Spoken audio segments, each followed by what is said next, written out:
Welcome to our viewers, and welcome to our guest, Professor Dr. Anis Ahmad from the International Islamic University in Islamabad, Pakistan. Assalamu alaikum. Wa alaikum assalam wa rahmatullah. The Quran helps us to grasp the person of Allah through scores of so-called names of God.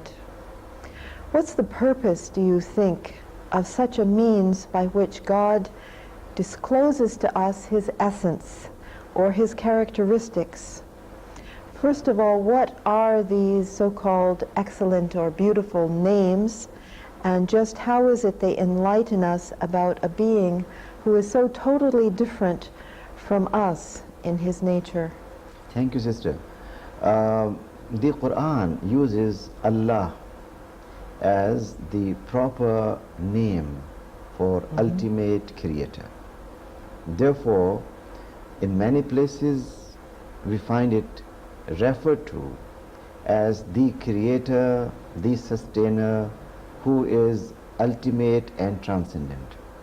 At the same time, to find out who Allah is, either we should try to have a so-called empirical approach of looking into the material existence. Empiricism or empirical approach deals with empirical reality. If Allah is empirical reality, He cannot be transcendent. He will be like an object. Yes. Therefore, this approach will not apply. We could use imagination and think of Allah, as many people have done in world religions, that He is like a big monarch, like a big father image. But all that will be our own imagination. A third approach is needed, where to understand Allah subhanahu wa ta'ala by way of His functions. Okay. Therefore, the asma or the sifat or attributes of Allah subhanahu wa ta'ala are used by the Quran to tell us Allah, who is unique and transcendent. How does He console people? By His rahmah and love. How does He evaluate people? By being the judge, ahkamul hakimin. How should He provide people with equitable existence? Therefore, He must be al-adil. How should He provide them with all kind of guidance? Therefore, He must be the knowledgeable who provides knowledge to us. How should He provide us subsistence? So He must be Rabb. How does He provide us with strength and power? He must be Qadir, Al-Qadir. He must be Al-Aziz. He must be the most strong.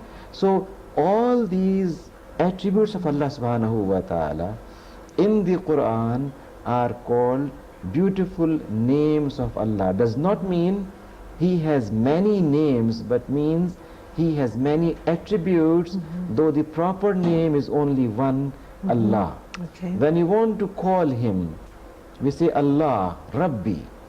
Oh Allah, my Rabb, my nourisher. Oh Allah, my Malik.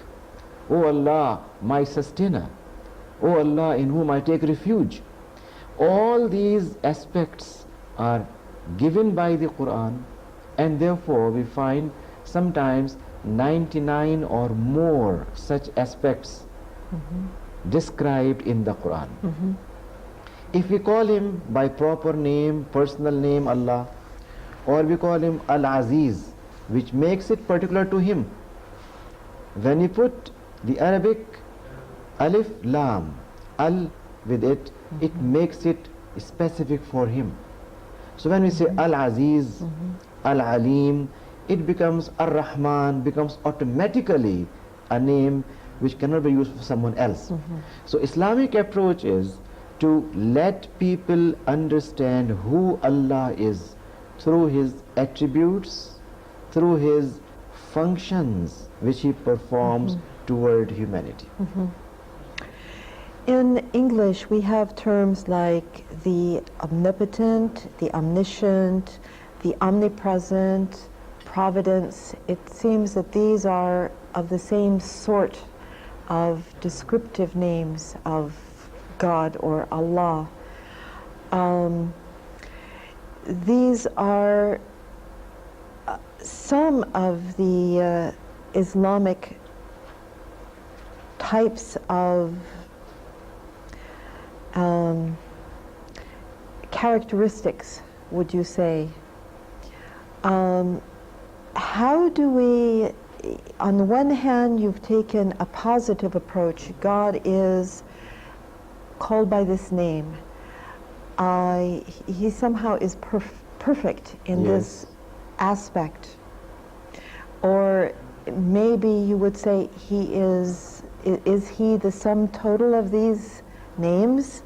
How, I mean, if he is transcendent and we are somehow pushed into the corner, we are forced to talk about him from the standpoint of what he is not rather than what he is. How do we get a sense of who he is? If we, on the one hand, we're using language terms. Is this how we understand who he is, or is there something beyond that? Thank you very much. I think what you are touching on is the problem of religious language or inadequacy of a language to talk about someone who transcends confines of language. Human language will always be limited. Therefore, when we say, Allah, you are beautiful, Jameel, then we still feel he is not just Jameel, but he must be the perfect model of aesthetics. We need to say more about it. Attributes of Allah subhanahu wa ta'ala provide us with this aspect to fill the gap.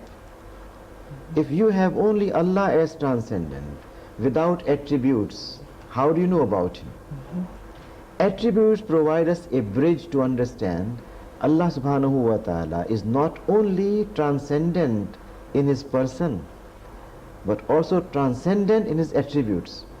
We have knowledge, but our level of knowledge and his quantum as well as grip of knowledge is enormous. Therefore, when in English someone says omniscience, and when the Quran says he is Al-Alim, the most knowledgeable, who knows what is happening beyond the reach of human eye and mind, then it makes this attribute also transcendent. Now Allah subhanahu wa ta'ala exists by himself. His attributes are just to help us in understanding his dealing with humanity. Some people thought in earlier history that God reveals himself in person. Some thought God reveals himself in history. Some thought God reveals himself in certain kinds of avatars. But Islamic approach is, since he is transcendent and you cannot confine him in any history, individual or place, therefore you need to find out how does he function. He functions by his love, by his compassion, by his care, by his providence, and all these aspects lead us to one single existence with capital E, and that is Allah subhanahu wa ta'ala. Islamic approach, to my mind, is more experiential than empirical. You experience his love, you experience his existence. When I look into universe, the Quran says, you don't find any conflict there. How all these things are running. When I look to my own body, a very, very small part of my body, my fingertips, and I find pattern on them, and I compare those with billions of people. it cannot be a matter of just trial and error. It has to be a plan. Therefore, who plans it? Who is doing all this thing for me? So his functions and attributes lead me to the ultimate being, Allah subhanahu wa ta'ala, without indulging myself in so-called empirical or theological or conceptual efforts which human beings have done to discover who their creator is, Yes. and have been astray. Islamic approach is more simple, direct and rational. Once we follow that approach, we will be able to find out who is our ultimate creator. Thank you very much, Dr. Anis. And to our viewers, we say please join us again next time.